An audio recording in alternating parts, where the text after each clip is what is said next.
Got an online exam coming up that needs LockDown browser? Okay, don't sweat it. We're going to walk through everything step by step so you can stop worrying about the tech and just focus on acing your test. Let's do this.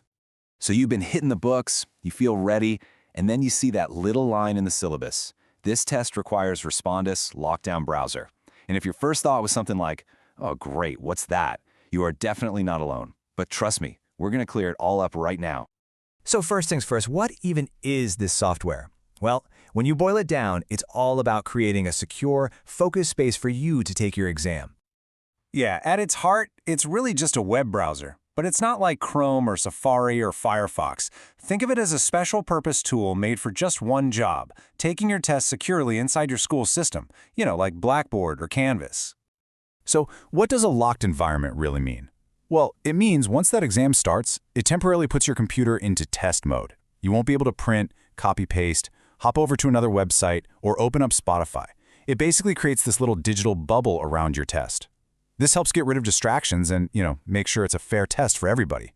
And the best part, the second you hit submit, your computer goes right back to normal.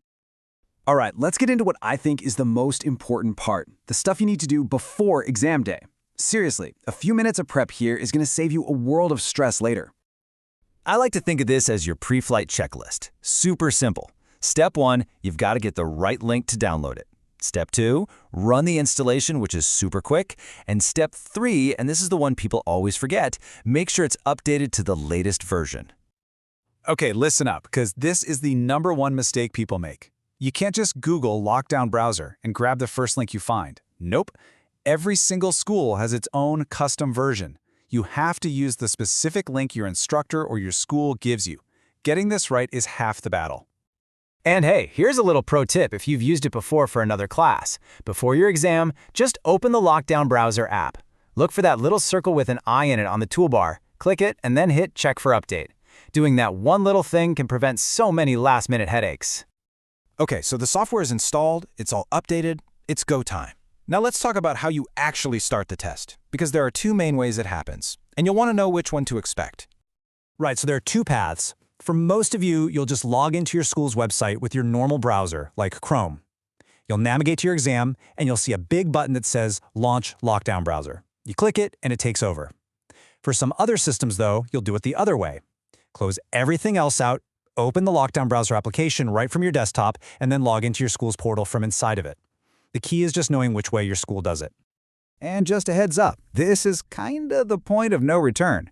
Once you're in and that test clock is ticking, the browser locks you in. You really can't get out until you've hit that final submit button.